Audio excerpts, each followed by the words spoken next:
dangerous thing, his plans on ending the Ukraine war in 24 hours, which he will not reveal details. And if you want to carry on watching Newsnight, please turn over to BBC Two or watch on iPlayer. Do stay with us here on BBC News for all the latest headlines in the US and around the world from the team here in Washington.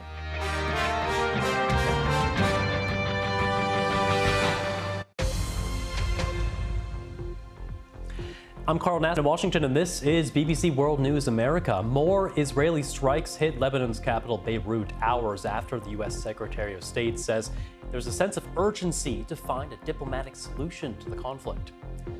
One of the most prolific online child abusers on record is sentenced to life in prison. And the U.S. presidential hopefuls take their campaigns to the U.S. state of Texas with a focus on border control and abortion rights.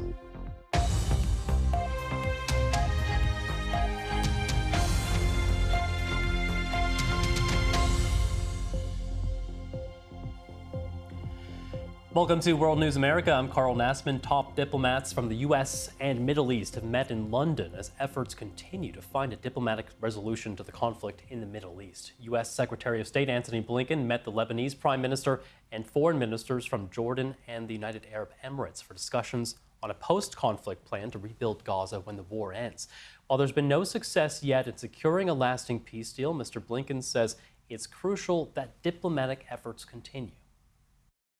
We've had very good and important conversations this week, including this morning, on ending the war in Gaza and charting a path for what comes next.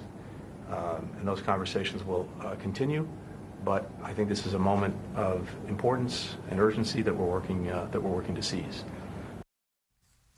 Our State Department correspondent Tom Bateman is in London, and he has more on the purpose of those talks today. Well, what the Americans have been trying to do both here in London and in the region over the last few days, as I've been travelling with Mr. Blinken, is to work on what they call the day after plan, a post-conflict plan for Gaza, how to secure it, how to rebuild it, and crucially how it would be governed. Now that might seem a bit odd, seeing as they haven't made any progress for weeks now on actually how to end the war. Now, I think that they believe they're getting some traction on that from the Israelis. They want to get buy-in from Arab countries who would be crucial to potentially being involved in this, sponsoring it, perhaps even, it's been speculated, providing security forces or other support and money to rebuild Gaza. They want to get all that done and then present it as a sort of fait accompli and saying this is the plan for the future of Gaza without Hamas and also, crucially, without the Israelis. Well, Lebanon has accused Israel of deliberately targeting journalists after 3 Lebanese media workers were killed in an Israeli airstrike in the southeast of the country. Footage shows collapsed buildings and cars marked press covered in dust and rubble. The Israeli army says that strike is now, quote, under review. The Israeli military says 5 of its soldiers were killed in clashes with Hezbollah fighters in southern Lebanon on Thursday night. 24 others were injured. And in Gaza, the Hamas-run health ministry says at least 38 people were killed in Israeli air raids in the south of the territory. Rescue workers said 9 children from one family were among those killed in the strikes on the outskirts of the city of Han Yunis. The UN Human Rights Chief Volker Turk says the world has a duty to act to stop what he said was the bombing, siege, and risk of starvation facing the entire population of Gaza, calling the war its darkest moment. In northern Gaza, Israel is stepping up its offensive to stop Hamas fighters there from regrouping. The World Health Organization says it's lost touch with the Kamal Adwan Hospital, with 2 other hospitals in the area also struggling to cope. Our Middle East correspondent Sebastian Usher has more. The situation in the 3 hospitals that still are just about functioning in the north of Gaza is getting worse, almost by the hour from what we're hearing. The head of the WHO has said that the situation, particularly in the Kamal Adwan Hospital, is deeply disturbing. A WHO team was able to get into the hospital and was able to get some of the patients, some of the caregivers out. Now, an Israeli humanitarian organization which operates in Gaza says that it helped in this operation.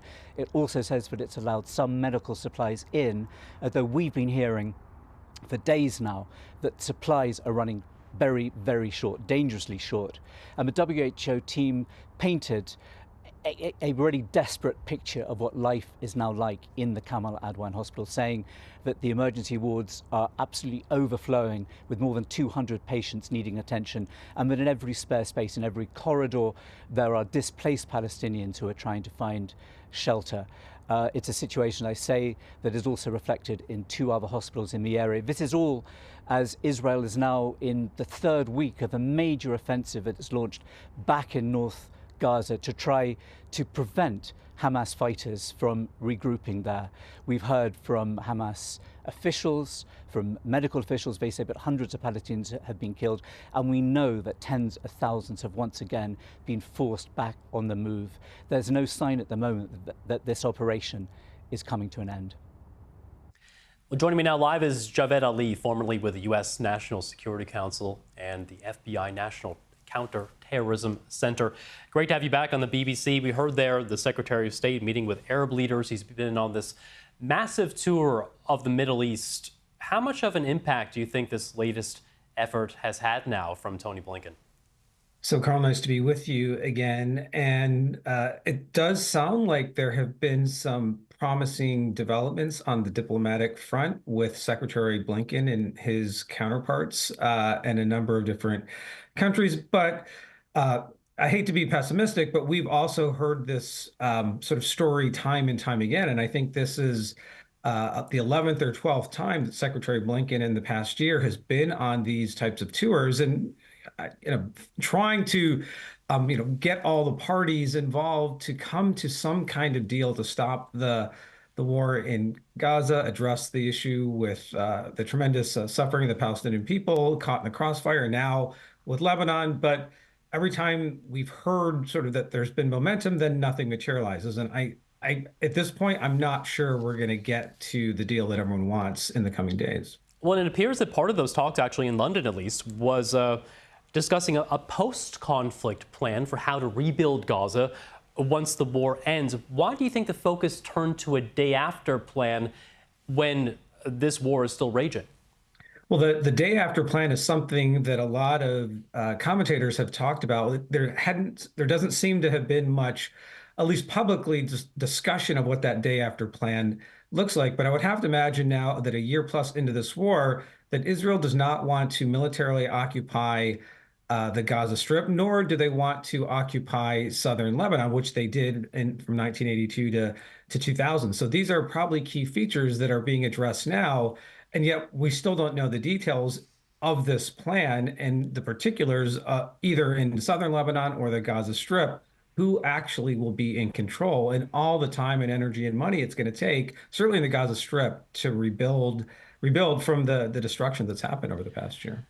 We're now, less than 11 days until Election Day here in the U.S. Do you see any kind of movement diplomatically happening until we know those results?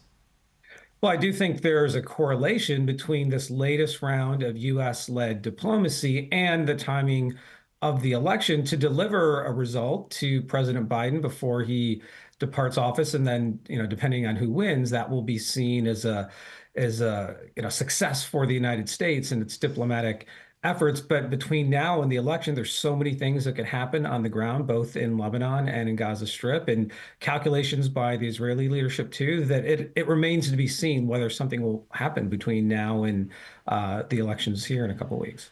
And meanwhile, in northern Gaza, we're seeing the Israeli military targeting once again Hamas there, but tens of thousands of people are being displaced. Hundreds of people have been now killed in airstrikes. The UN human rights chief called this Gaza's darkest moment. Do you agree with those words? Well, this is just yet another series of grim news over the past year about the terrible situation on the ground for so many Palestinians, but it hasn't stopped the Israeli military campaign. And it also shows that what remains of Hamas, even though it has definitely taken a pounding from the IDF, that there are still probably hundreds, if not thousands, of fighters in the tunnel network that can move in that network and go above ground. And that's probably what the IDF is still trying to focus on, because they have gone into different parts of Gaza Strip and hit Hamas really hard, only to have to go back either to the north or the south or other parts of the Gaza Strip to fight again. And I think this is just going to be an ongoing feature of that conflict in the Gaza Strip until you get to a ceasefire, which again it doesn't seem that that's going to happen anytime soon. Javed Ali, always great to get your thoughts, formerly with the U.S. National Security Council. Thank you. All right. Thank you, Carl.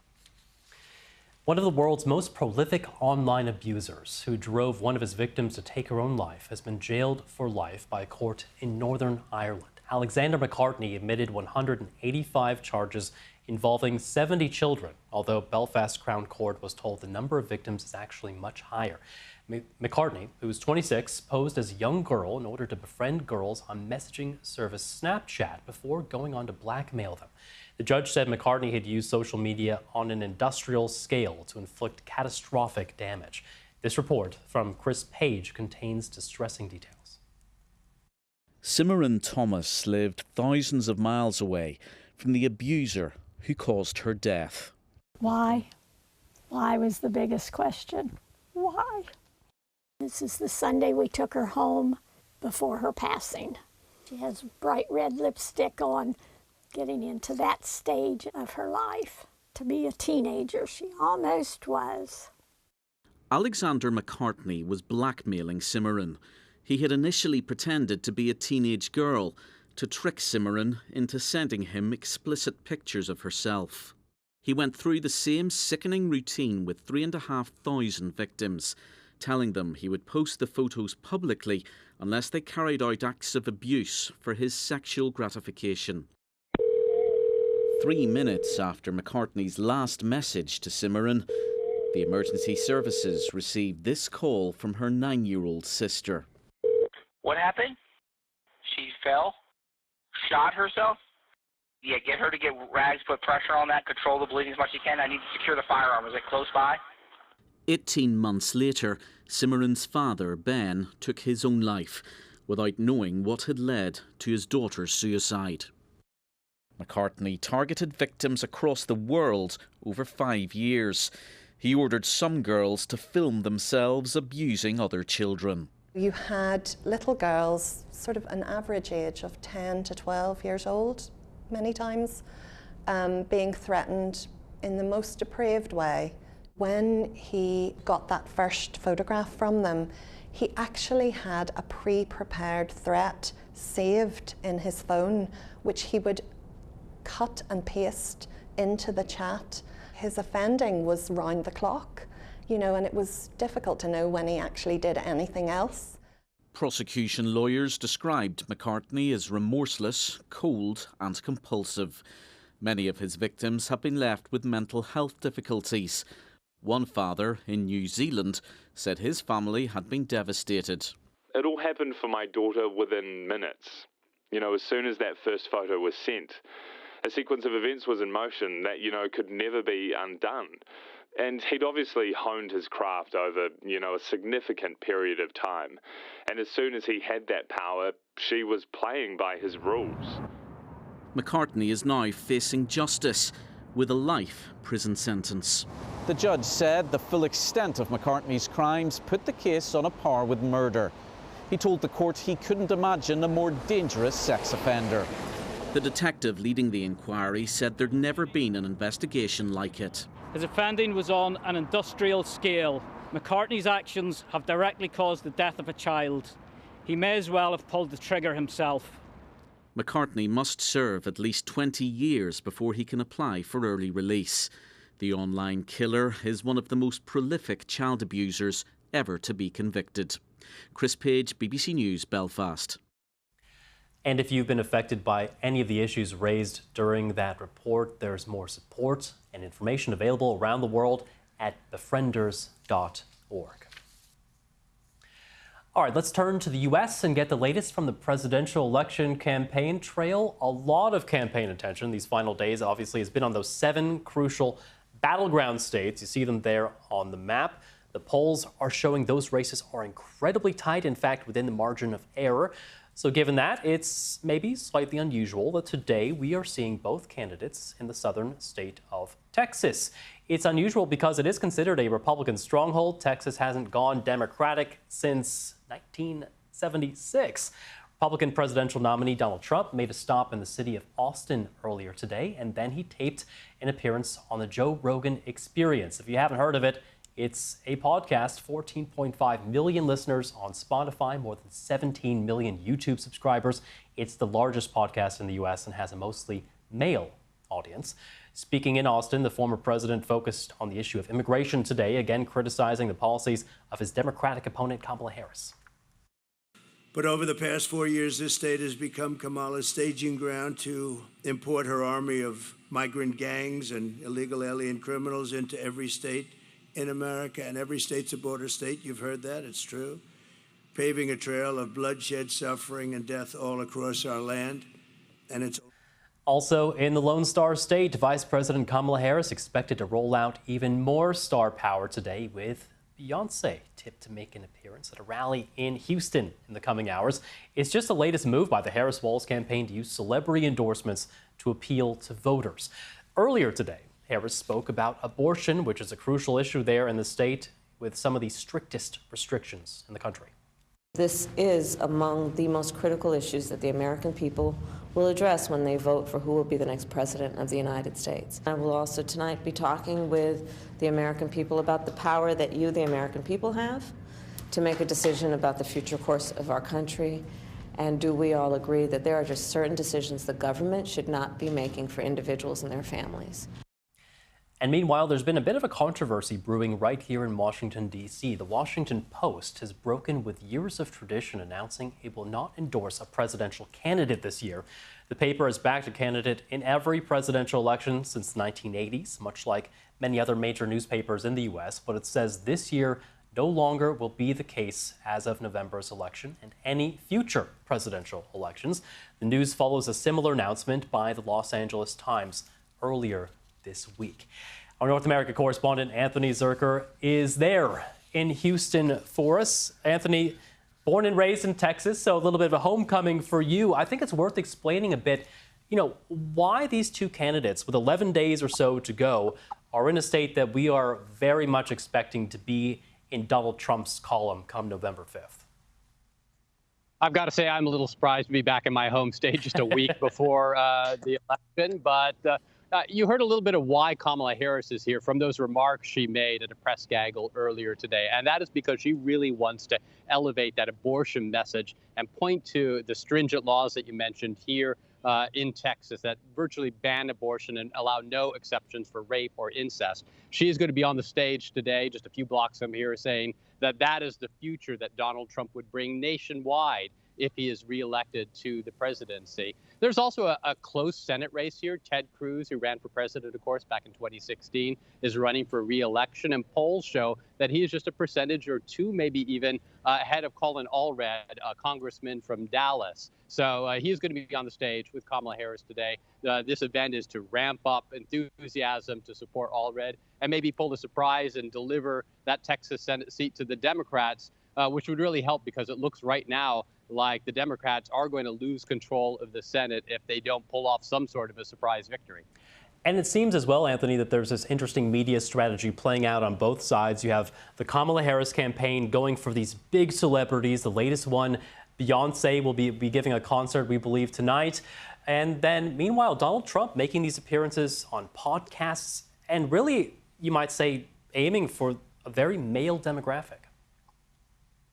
And Donald Trump is going to be holding a rally in New York City's Madison Square Garden on Sunday. New York, of course, is not a swing state either. It is comfortably Democratic. So I think what you're seeing here is both candidates trying to find ways to cut through and break through the noise to get to voters and connect with them, maybe even in unconventional ways, showing up in states where they normally wouldn't be so they can get national press attention, appearing on podcasts that have big audiences that reach key demographics. Kamala Harris is doing the same sort of thing, trying to find podcasts where she can say reach black male voters. Charlamagne the God, she was on that podcast just last week. So it is an unconventional campaign. It is a very close campaign, very tight fought.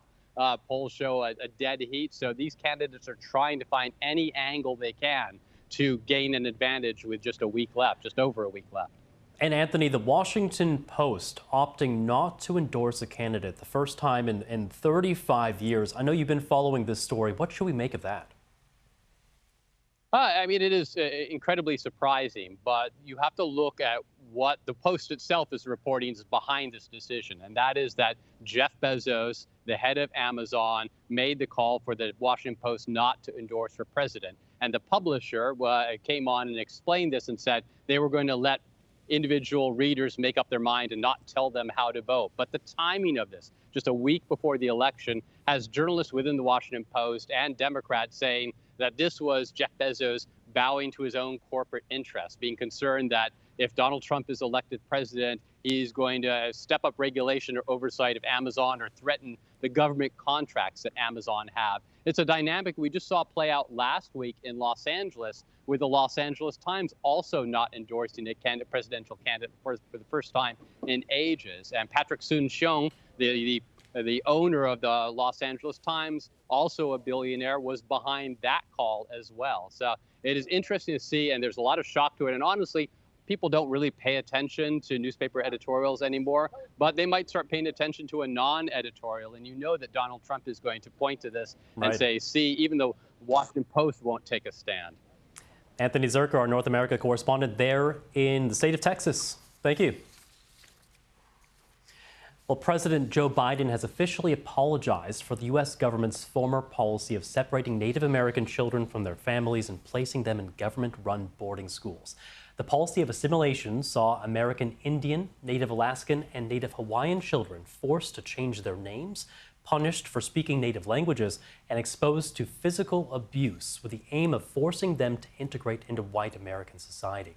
Speaking at the Gila River Indian community in Arizona, a state which is home to over 20 native tribes, the U.S. president called the policy a sin on our souls. Lost generations, culture and language, lost trust. It's horribly, horribly wrong. It's a sin on our soul. But the federal government has never formally apologized for what happened until today. I formally apologize as President of the United States of America for what we did. The largest Native American tribe in the U.S. is the Cherokee Nation. And for more on President Biden's apology, I've been speaking with the tribe's principal chief, Chuck Hoskin. You heard there some of what the president said today. What's your reaction to the apology issued by Joe Biden? Well, thank you for having me. My reaction is this is a very powerful day, not only for Indian country, meaning the tribes in the United States, but also a powerful day for the United States. This puts us on a path of reconciliation and healing that you can only get on if the leader of the nation says that was wrong, there were atrocities, and the country apologizes for it. So on that basis, I think it's a very powerful day. We heard Mr. Biden saying that this is a sin on our soul, a horrific chapter in U.S. history. How would you describe the impacts of these boarding schools on Cherokee Nation and across the entire Native American community? Well, it did great injury, and that injury still stays with us today. And I think that's the most important thing for people considering this issue today to understand. That this is not some remote injury from the 19th century and early into the 20th century. This is doing active harm to tribal nations today. Think about it. What the federal government did was remove in different ways through pressure, coercion, and otherwise much of a generation of Native children to boarding schools in which the language was not only figuratively beaten out of tribal nations, but literally beaten out of these children, in which they were victims of sexual assault, or even worse, many lost their lives and were discarded in an inhumane way in some cases. What that means is the most precious resource for any society, that includes tribal nations, is the generation coming up. They carry with them the hopes of perpetuating lifeways and language and culture. That's a major reason why tribal cultures, including, for example, the Cherokee language, has been on the ropes for many generations because of that harm. And so people should understand that that was a policy of the United States. They put resources behind effectuating that policy, which is, by the way, known as kill the Indian, save the man. And that has done continual and ongoing harm. And so our hope, I think, I don't want to speak for every tribal leader, but many I've spoken to say our hope is that this is the latest chapter in progress on this issue, but it can't be the last chapter because there's still an injury that needs a remedy. Let's bring in now these live pictures. This is the runway there. We see an airplane awaiting King Charles and Queen Camilla. They're expected to be departing Samoa in the coming hours. That's the live images you're looking at now. The royals, of course, have been attending a gathering of Commonwealth leaders in Samoa. It's the latest stop on a trip that also included a visit to Australia. King Charles has told Commonwealth leaders that no one can change the past, but that lessons could be learned from history. King also praised what he called the shared vision of the Commonwealth. His comments come as some leaders at that summit call for a discussion about reparations for the UK's role in transatlantic slavery. None of us can change the past, but we can commit with all our hearts to learning its lessons and to finding creative ways to right inequalities that endure. Yeah, the King there speaking earlier. I'm Carl Nassman. That's all for now, but stay tuned. Coming up in just a few moments is the latest episode of Path to the Presidency.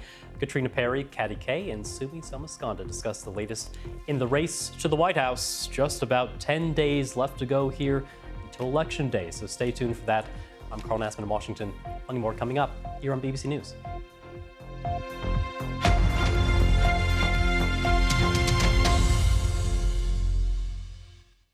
Hello. It is shaping up to be a rather mixed weekend of weather, and exactly what mix you get depends on exactly where you are. Across England and Wales, it will often be dry and there'll be some spells of sunshine. Scotland and Northern Ireland will bear the brunt of some outbreaks of rain and some rather brisk winds. So this is Saturday morning's weather chart. Quite a complicated one, actually. This little area of low pressure to the southwest of us, this weakening and diving away southwards. But there is one weather front just bending its way in towards the southeast corner. That's going to bring some cloud and some bits and pieces of rain northwards across the southeast of England and East Anglia. Elsewhere, good spells of sunshine, but for Northern Ireland and for the north and the west of Scotland, we will see these outbreaks of quite heavy rain pushing in, and the winds will be strengthening as well. Some pretty brisk winds up towards the northwest of Scotland. Temperatures north to south around 12 to 16 degrees. Now, through Saturday night, I think this cloud will tend to pull away from the southeast of England. This frontal system will push its way southwards and eastwards and will weaken. Many places will see some clear spells. And don't forget, through the early hours of Sunday, the clocks go back an hour, so you do get an extra hour in bed. It is also going to turn pretty chilly, actually, into the start of Sunday morning. Temperatures well down into single digits. I think there will be some places that get quite close to freezing, especially up towards the north of the UK. But that does mean most places will start Sunday with some spells of sunshine. England and Wales mostly holding on to that, but once again, Northern Ireland and Scotland will see thickening cloud and some outbreaks of rain, and it will still be fairly windy here. Temperatures down a little bit, 9 degrees in Lerwick, 14 in London and in Plymouth. As we head on into Monday, that weakening frontal system in the north pushes southwards and eastwards, so some bits and pieces of rain across England and Wales. Northern Ireland and Scotland largely dry, but there will be a lot of cloud. Could be some misty, murky conditions in places, and temperatures perhaps creeping upwards once again, around 13 to 16 degrees in most locations. As we head deeper into the coming week, well, high pressure really takes charge of the scene, and that is likely to lead to a fairly long spell of dry weather for many places, but with some low clouds, some mist and fog. And then there are signs that by the end of the week, things will start to turn colder.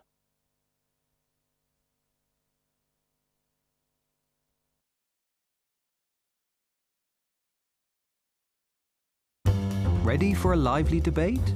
Sometimes our panelists agree, and sometimes they don't. There's people with a lot to say, and others who just say enough. Some who want to ask the hard questions, some who want to avoid them, and some who think they have the answers. They're guaranteed to keep you entertained, whether you agree or not. Politics Live with Joe Coburn. Watch on BBC iPlayer. Travelling can be so much more than a holiday. It's about diving headfirst into new experiences. And seeing the world with fresh eyes. Where each destination tells a unique story. And every encounter brings a new perspective. Because all of these amazing places are made so much richer by the people who live in them. So unleash your spirit of adventure. And join us for a deeper understanding of the world. The Travel Show. Watch on BBC iPlayer.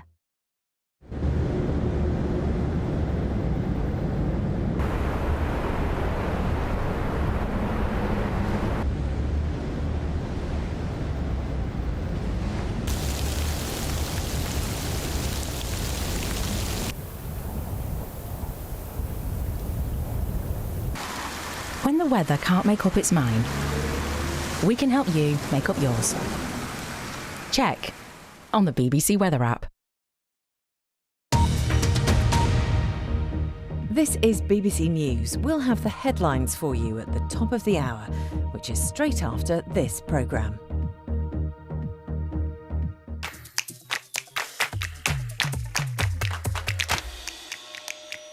Great to see you both. I'm joining today from the studio where we'll all be together, of course, for the results on the results night. But look, we're all in DC actually. This is the I realised this is about the Mm. first time we've all been Ever. in DC for a while. Yeah, it has. Most, how exciting. Most unusual. It must be close right? to the election. I think we should dive into one question because we're getting so close to the main event now. Minds are focused.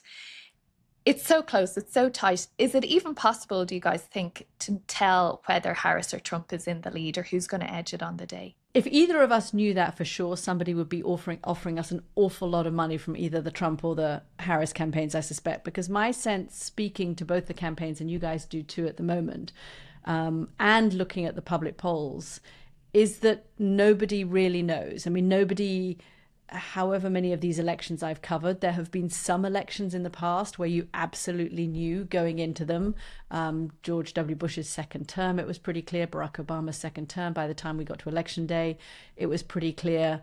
I would say that this one, the internal feeling pretty much mirrors what the public polling is. I mean, they've got a little bit better data in the campaigns because they poll bigger groups of people, so those internal numbers are a sort of broader sampling.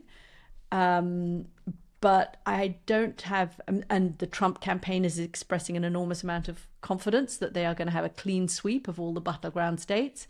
But when you push them a little bit harder, most people around the Trump campaign and most people around the Harris campaign say this is really tight. That what they are seeing internally pretty much mirrors what they're seeing externally. Is that what you're hearing? Yeah, and I think as well... It's not a very satisfying answer, I'm sorry. No, but it is. I mean, it's where we're at this far out, right? Or this close. But I think there's two big issues as well that the campaigns or the external polling just can't pick up on. One is young people, first-time voters, college students, and so on. They're not being captured by any kind of pollsters, no matter how good they are. So we don't know what's happening. We don't know whether energy that you see on Instagram And or honestly, TikTok if videos... they were captured, would they actually still go out and vote? I mean, you know, they've got an exam paper or they've got a job to get to or a million other things. Or Exactly. And that's, I mean, we saw Barack Obama at the University of Arizona Tucson campus last week, really, trying hard, and they're going after students a lot, especially in those battleground states where the margins were so tiny the last time. So that's one category of people who, aren't a monolith, will vote in all kinds of directions, may vote for third-party candidates, may vote for Justine in some places. I'm hearing that quite a lot, Katrina, are you? Yeah. I am hearing young people say they fed up with the whole system. Absolutely. So that's one category. And the second category then are Republican women who will not tell a pollster, will not tell anyone in their family, won't tell their priest, their pastor, will take it to their grave, but who will vote for Kamala Harris. And that is a completely known element that, again, can't be captured by anyone. But I think the Harris campaign are really relying on those people being the ones that will carry her over the line. Yeah, Katrina, that's a really interesting point. And I think that's where the Democrats right now, if you talk to campaign strategists, they're really hopeful that, that is going to be the case on election night, that you have women who say they don't know who they're voting for or are perhaps in conservative families will actually go to the ballot box and vote for Kamala Harris. On the other hand, of course, we don't know if there is this contingent like we saw in 2016 of people who have said that they don't know who they're voting for and they'll go into the ballot box and vote for Donald Trump. That's also very, very possible. And I think that's something that we have to take into account. And that's why I think the most frustrating aspect for me right now is just not knowing how to read the polls, or if there is this kind of silent aspect of the polls that we're not capturing. And if you look at the latest polls from Marist, and I mean, I don't know how you guys feel about this, but there haven't been that many quality polls on the battleground states that have been released in the last few weeks. And that makes it all the more difficult to see what's actually moving in those states. And the amazing thing is how little it's moved, right? I mean, think of all the incredible things that have happened in the last 3 months and how little the polls have moved. I mean, ever since she kind of drew neck and neck or kind of made up Biden's, it just hasn't changed. Okay, so I have a question for you two, which is I've been wondering about. The Trump people sound confident, right? I mean, I've had Trump people saying this is going to be a blowout and they're going to take all 7 battleground states. And the Harris people sound much more cautious, but weirdly also more confident by saying we've got a better ground game and we've got the get out the vote mechanism, and they may talk a big game, but God forbid that we should actually say we're ahead, or God forbid that we should say we think we're going to win, but we think we're going to win because we've got the mechanism. So which are you, but when you hear from them both, talk to me about the Trump campaign's confidence, because that's the thing that's, is it just based on 2016? Are they basing it on data? What are you hearing there? I think it's a style thing as well, though. I mean, Donald Trump never going to not like sound confident. Yeah, but, legitimately, he doesn't want to sound like he's the underdog or there's the potential of being a loser there. And that's very much the style thing, whereas the Democrats are playing on, we're coming from behind, we need you, we need your vote, we need your vote so badly. And I think, though, if you look at that, the old marker of these things, which is where is the money and where are the candidates, I think we can tell that both of them are actually quite nervous because they are hammering those battleground states. They're doing sometimes 2 states in a day. Donald Trump, even sometimes 3 even 3, because they're trying to get around every single place as many times as they can, get in front of people, get the free media, be on the local news program instead of just being an ad in the middle of the ad break on the local news program. I think part of the reason that they're confident is precisely the economy, because that is literally what every voter I've spoken to has told me is, even if they don't like Donald Trump, and even if they're voting Democrat, they understand and recognize that the economic factor, affordability, is going to be so decisive in this election. And they feel like they can directly point to that as the winning aspect of this election. At least that's what the Trump campaign says. There's a new poll out today from the Financial Times and University of Michigan making that exact point, that there's still an overwhelming majority of people who think they've greater confidence in Donald Trump's handling of the economy than Kamala Harris. Which is interesting because the FT had a poll out a few weeks ago. The FT was the first of the showing big the reverse, showing that she had pulled ahead on the economy. And you know what? There's another poll out that I saw a couple of days ago saying that actually it was about 2 days ago, maybe it was an NBC poll showing that she now was ahead specifically on the issue of prices. So I don't know. She was asked about this in the CNN town hall, wasn't she? And I have to say, I think she, at times, from my perspective, struggled to find answers to those questions when she was asked specifically about grocery prices and how she'll bring those prices down. She talked about, price gouging and making sure that companies across the